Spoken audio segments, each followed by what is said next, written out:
Prezados telespectadores da TV Canção Nova, do Sistema Canção Nova de Comunicação, nós temos pela frente agora a solenidade de São Pedro e São Paulo, dia 29 de junho, dois grandes apóstolos que são chamados também as colunas da igreja, e os dois mártires de Jesus Cristo. São Pedro e São Paulo foram martirizados em Roma, onde também são venerados os seus túmulos, em duas grandes basílicas, Basílica de São Pedro no Vaticano e a Basílica de São Paulo, fora dos muros.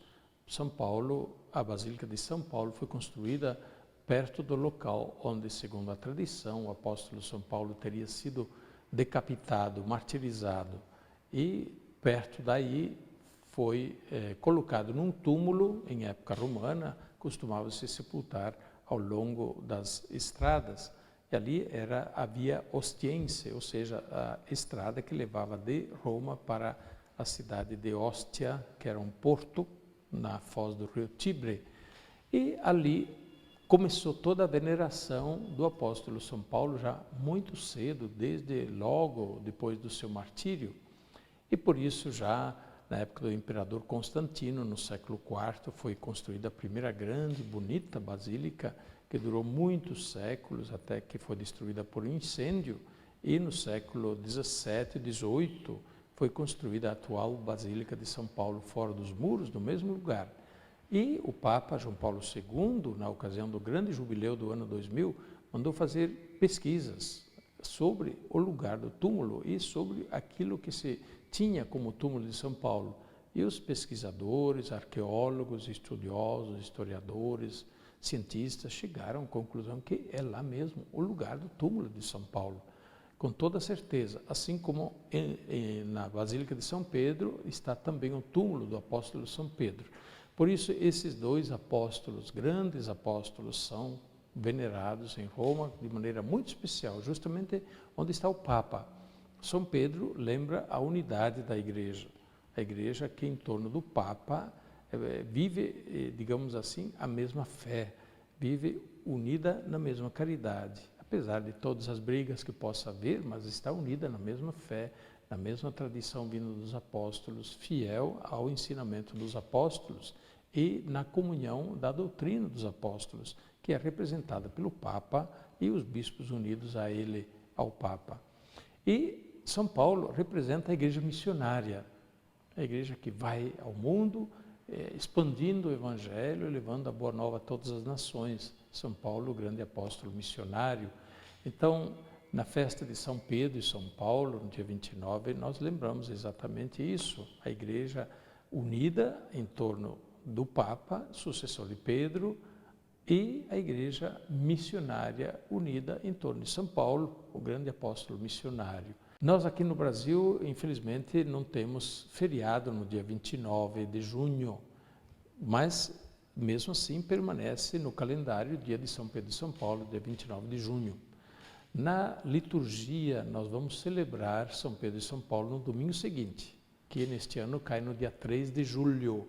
3 de julho, ali sim, nós vamos comemorar na igreja, na liturgia, a festa de São Pedro e São Paulo, o dia do Papa também, segundo a tradição muito antiga na igreja, o dia do Papa, sucessor de Pedro, bispo de Roma, porque São Pedro foi o primeiro bispo de Roma, e o Papa é sempre o sucessor de Pedro, portanto, como bispo de Roma. E, ao mesmo tempo, encarregado da Igreja Universal como um todo, enquanto o Papa é aquele que confirma os irmãos na fé, como Jesus recomendou a Pedro.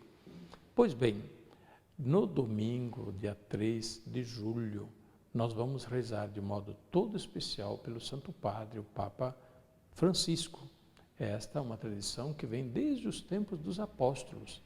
Nós temos um texto bonito nos Atos dos Apóstolos, onde se lê que São Pedro estava preso e estava algemado na cadeia, e ali ele foi libertado, maravilhosamente, enquanto toda a igreja rezava por Pedro. Eu acho tão bonito esse texto, enquanto Pedro estava na cadeia, na prisão, por causa de Jesus Cristo, por causa do Evangelho, estava naturalmente condenado a ser matado, morto.